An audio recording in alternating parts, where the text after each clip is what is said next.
there's really this bizarre juxtaposition where there are some who are very polite and treat us with respect and dignity. And those are normal, well-functioning human beings.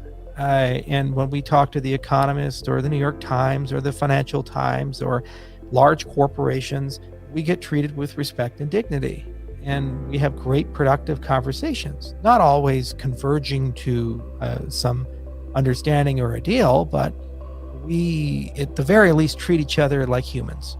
Then there are some people in the cryptocurrency space who, in the face of overwhelming evidence, have decided to respond to that by treating us like dirt. I'm sorry, that to assert that we would lie about a relationship like this as a news agency and a representative of that, 5 million people is not a small commitment, sir. That's larger than the population of a lot of small countries. That's larger than the population of a lot of US states.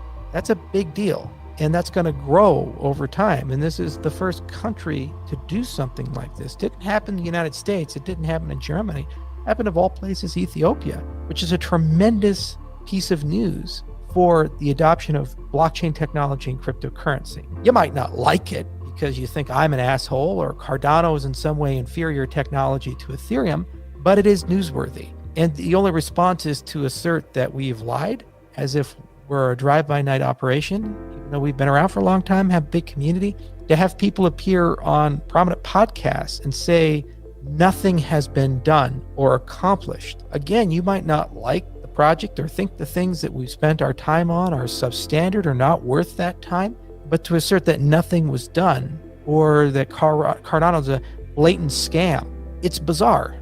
And this is not how a normal industry works. Apple doesn't wake up and say the products Microsoft builds are fraudulent or scams. They say that our products are better. Google doesn't wake up and say that the products that Apple and Microsoft make are fraudulent or they're scams or the CEOs of those companies are criminals. They say our products are better and here's why. Yet the people who compete with us or could partner with us in this nascent industry have decided to now cross that threshold in the face of overwhelming evidence and accuse us of being criminals, accuse us of being dishonest. In some cases, representatives of media agencies. I've never worked in an industry where this is the case, and it just makes me wonder if the people who maintain these positions are qualified to hold them and truly understand the magnitude of the allegations they levy. We go to work every day. It's hard work.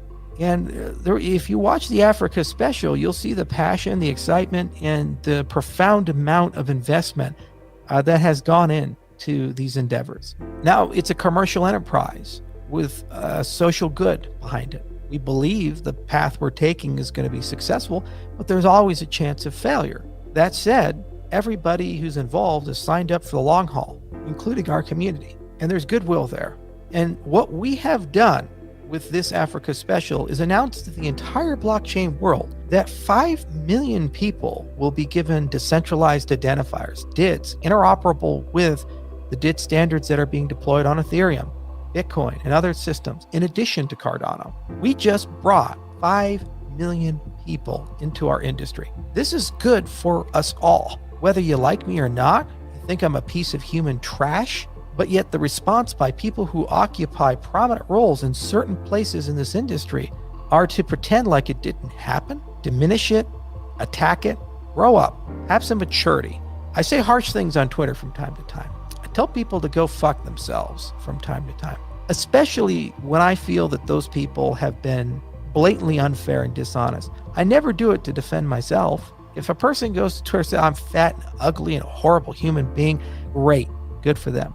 You'll notice I only do it to defend others or the Cardano project or my company, especially in matters of where people have made tremendous personal sacrifice to accomplish the things that we've done. You don't know how many lost weekends, missed birthdays, missed anniversaries, overtime work over the last several years has gone into the creation of Cardano and the things that we've done commercially, the deals we've negotiated. Each and every one of those people who went the extra mile deserves better than some person who is in our industry, who should occupy some degree of humility and respect. to be shitposted and told that the totality of the things that they've done in the public domain is nothing. It's not like we're hiding all this. It's not like we're claiming that there's some secret place where all the code gets committed and all the papers are written and trust us, one day it's going to be released. You just go to our website and look at the paper library. You go to ePrint and search for the scientist's last name. You go to Google, you go to GitHub and do a basic search and look at the 300 repositories. You go to cardanoupdates.com and see how we're #1 for GitHub commits. This is all done in the open domain for everyone to see. And that doesn't matter by these purported experts. And I hold journalists to a higher standard. I hold project founders to a higher standard because they control the minds and capital and attention of many innocent people who are just trying to sort out fact from fiction. And when these lies happen, what do you do about it? People say turn the other cheek, but that can be very damaging to a project because a perception will develop and then that perception becomes reality. People believe that it's a ghost chain. People believe that nothing's been done. It's very hard to change people's minds.